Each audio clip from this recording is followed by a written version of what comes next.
Today I'm taking a look at Japanese developer Solei's action-packed, story-driven action shooter game, Wanted Dead, which releases on consoles and PC. I'm playing the PC version at max settings in 4K using an RTX 4090. The studio also released Valkyrie Elysium last year and previously claims to have worked on the Dead or Alive and Ninja Gaiden series. Wanted Dead certainly feels quite similar to Ninja Gaiden, but with perhaps less focus on the acrobatics of Ryu Hayabusa ninja character.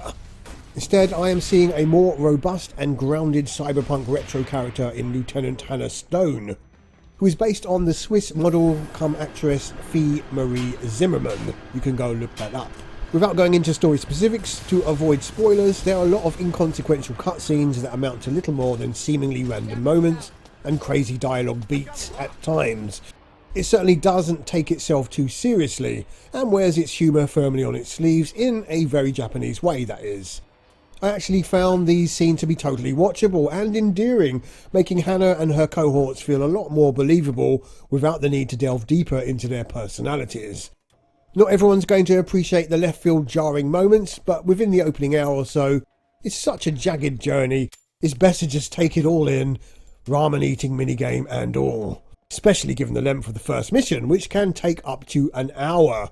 The break from the intense combat to the sullen moments exploring the police station and playing minigames is most welcome.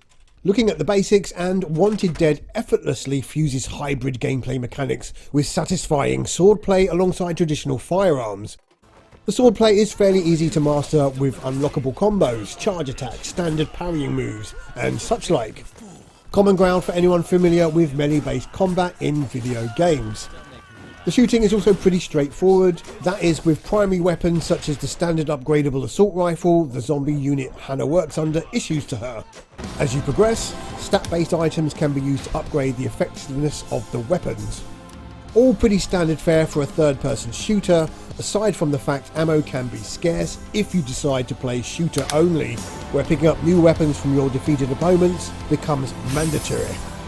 Players can also upgrade Hannah by earning points from defeated foes. Once maxed out or with certain abilities gained, the game's melee combat especially improves considerably. Where things really heat up is the fusion and use of the infinite ammo pistol. This is effectively a combo cancelling one-shot that cancels enemy attacks and allows Hannah to counter-attack. When enemies perform an unblockable attack marked by a red glow, if the pistol is fired here, then it will cause the enemy to stagger, which is a great opportunity to get up close and dish out some sword combos. It's a neat system that becomes very easy to use and somewhat more difficult to master until at least you're a few hours in.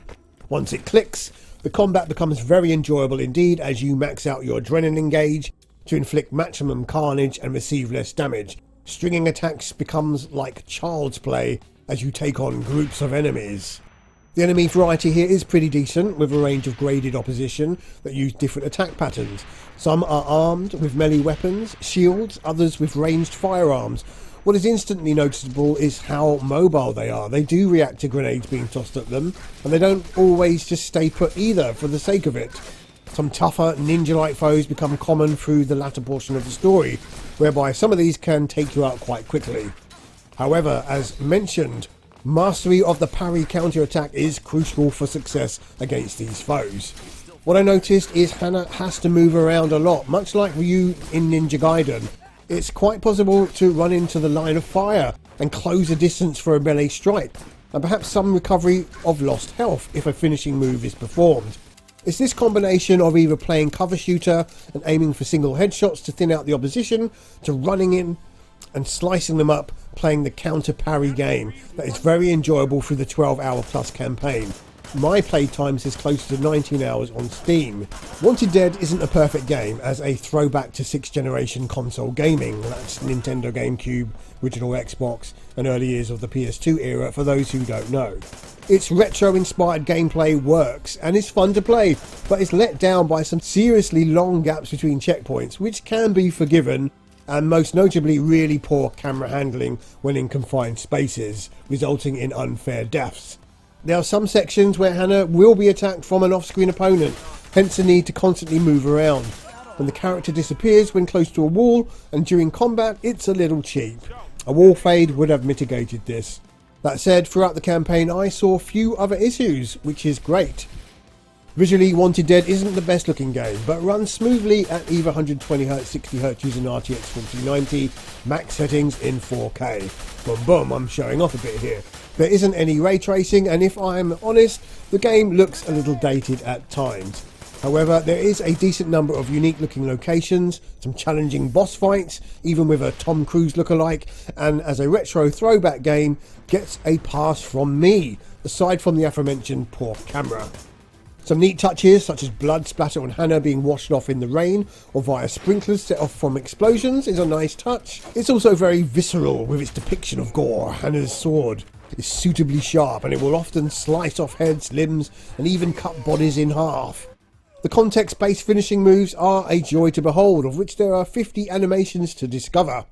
Audio is also a very interesting area to focus on, with a variety of action-based music coupled with some overbearing sound bites.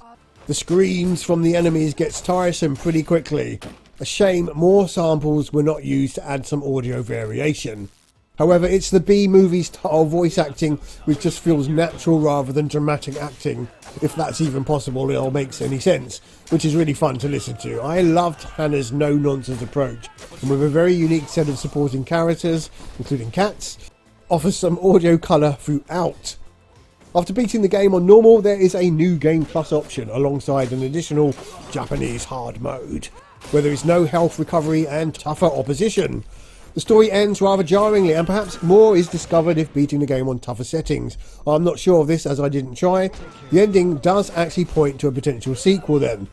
I will say I was a little disappointed to not have any unlockable outfits. However, there might be alternate ways to do this, so don't quote me on that. Players can freely replay the mini-games, ramen eating, karaoke, crane grabbing and shmup from the main menu once they are unlocked in-game. To conclude then, I really liked Wanted Dead once I got into the flow, as the hybrid shooting and melee combat works really well. I enjoyed Hannah's character and the plentiful goofy moments.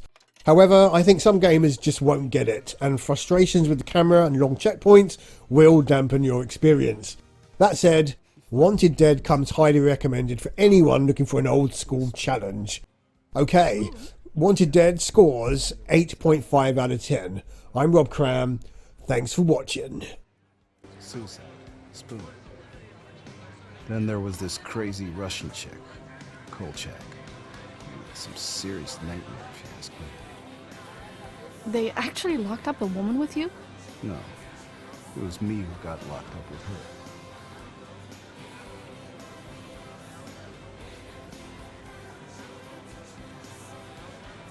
You gonna finish that? Yeah, I paid for it.